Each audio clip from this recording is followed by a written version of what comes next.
today, looking back, we could wonder whether concerts in a desanctified chapel, a disco and a former missionary school were, well, apt. The biggest criticism came from the thousands of girls who have actually schooled there, because you can't blame them. They have an emotional attachment. If it begins to degenerate with sort of sleazy pubs, for example, then that's a problem. There were many stakeholders that were involved in it. And the challenge is, how do you actually balance all these people? The history of the school dates to 1854. The first nuns arrived, they set up a small school, orphanage, nunnery, and so forth. 里面有一间幼儿学校，一间英文小学，一间英文中学，还有加上圣尼格莱一间完整的中小学。The school used to have an orphanage, and the gate that we would, sometimes wait for our school buses or our parents to pick us up. That was the gate where babies would be abandoned, and the nuns would open the gates in the morning and find abandoned babies there. We had a lot of nuns. They were nuns who taught us cookery, who taught us sewing. There was a lot of things during our education years that the nuns tried to lead us towards good life. The moral values are very strong. Caldwell House, a secular recreation room. In this room, you have the inscription on the wall, "Walk in my presence and be perfect." The chapel was quite a big highlight there, because students before going to school would also stop, and as a student, I would also stop there before going to my class. When our exam results were to be announced, and we worried about whether we would pass, and we would run to the chapel to say a little prayer. I enjoyed my teaching stint there. The children were just simply lovely. 他从中二教我数学教到高二，后来是我们的级任老师，103岁的老人家了。每一年我们都去跟他拜年。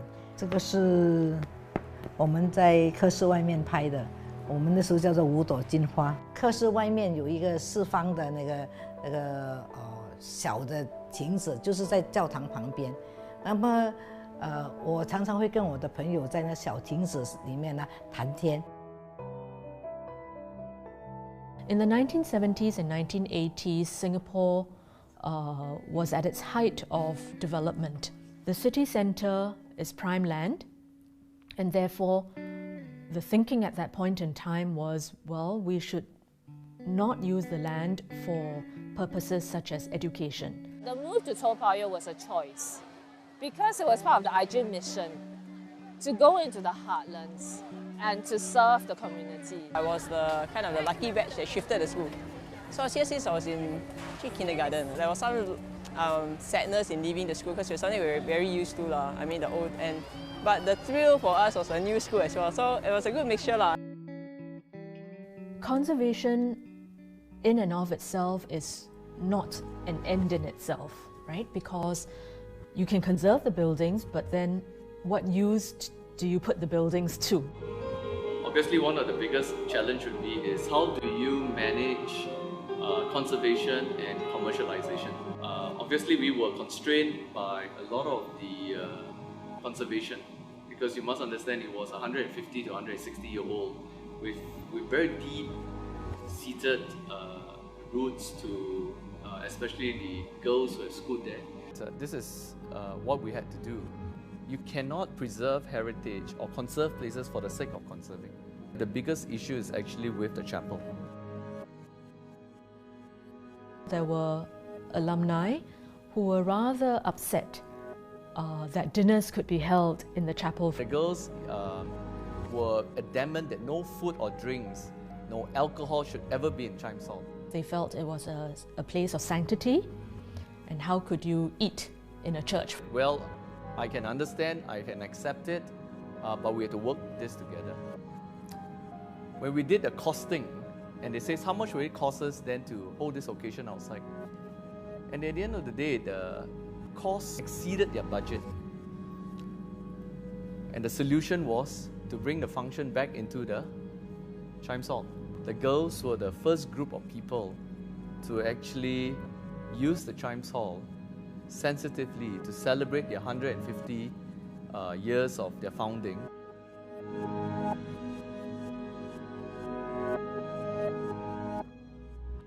My own view remains that we can and should pick uses that are sensitive to the origins of the building.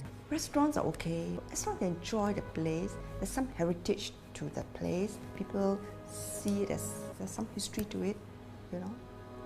It's fine, you know, unless it becomes so degraded. At one point in time, I think there were also model agencies that occupied the space, and I thought it deeply ironical that you would have these young women sashaying in skimpily clad clothes as models when this was a space of nuns who respected decorum. That was highly unsuitable. And I think what was very gratifying was that the religious were completely understanding and they allowed the commercial entity to do what they want. As a sister, and we learned that we have to be detached, we have to let go, we cannot cling on to anything.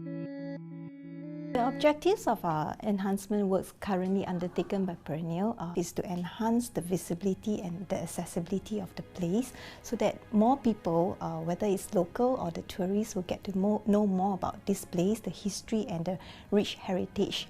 Of course, this is a commercial development, so we have to make sure that the place is commercially viable. But at the same time, it's also a conservation site, so we have to respect the conservation guidelines. Your hypothesis is that, well, people can't see what's going on inside, and therefore let's open it up by lowering the walls, putting in the grills so that people can see in. I think it's the wrong hypothesis that has led to an unnecessary action.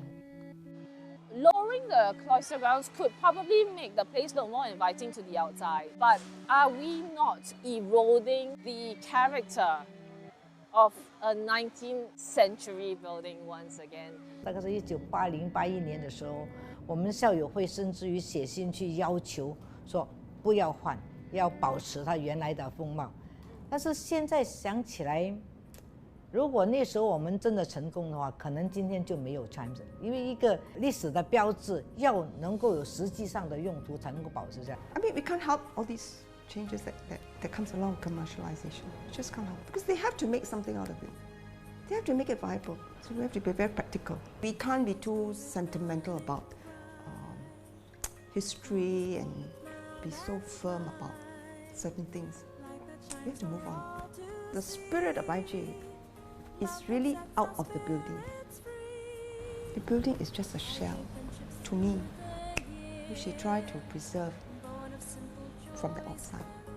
And that's all matters. Something tells us deep inside, IJ friends are friends forever.